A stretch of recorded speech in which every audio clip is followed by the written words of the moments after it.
Chuadanga Jibannagar press club দখল চেষ্টার অভিযোগ। তথ্যচিত্রে মোহাম্মদ আসাদুজ্জামান আসাদ, চুয়াডাঙ্গা জেলা প্রতিনিধি।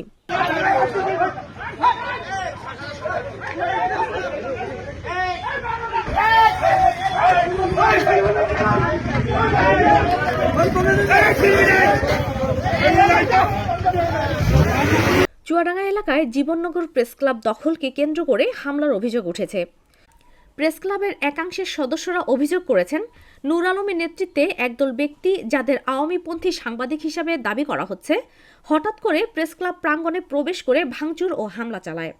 অভিযোগ সূত্রে জানা যায়, ঘটনার সময় প্রেস ক্লাবে উপস্থিত কয়েকজন সদস্য আহত হন এবং অফিসের আসবাবপত্র ক্ষতিগ্রস্ত হয়। প্রত্যক্ষদর্শীরা জানান, হামলার ঘটনায় এলাকায় উত্তেজনা ছড়িয়ে পড়ে। পরে স্থানীয়রা পরিস্থিতি নিয়ন্ত্রণে আনার চেষ্টা করেন। এ বিষয়ে অভিযুক্ত নূর আলমের বক্তব্য পাওয়া যায়নি। তবে সংশ্লিষ্টদের একটি অংশ দাবি করেছেন, প্রেস ক্লাবের সাংগঠনিক বিরোধকে কেন্দ্র করেই এই অপ্রীতিকর পরিস্থিতি সৃষ্টি হয়েছে।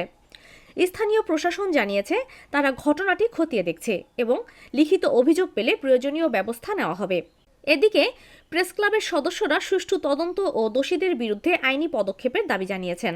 উল্লেখ্য, বিষয়টি নিয়ে এখনও পর্যন্ত এর স্থানীয় নেতৃবৃন্দের কোনো আনুষ্ঠানিক বক্তব্য পাওয়া যায়নি।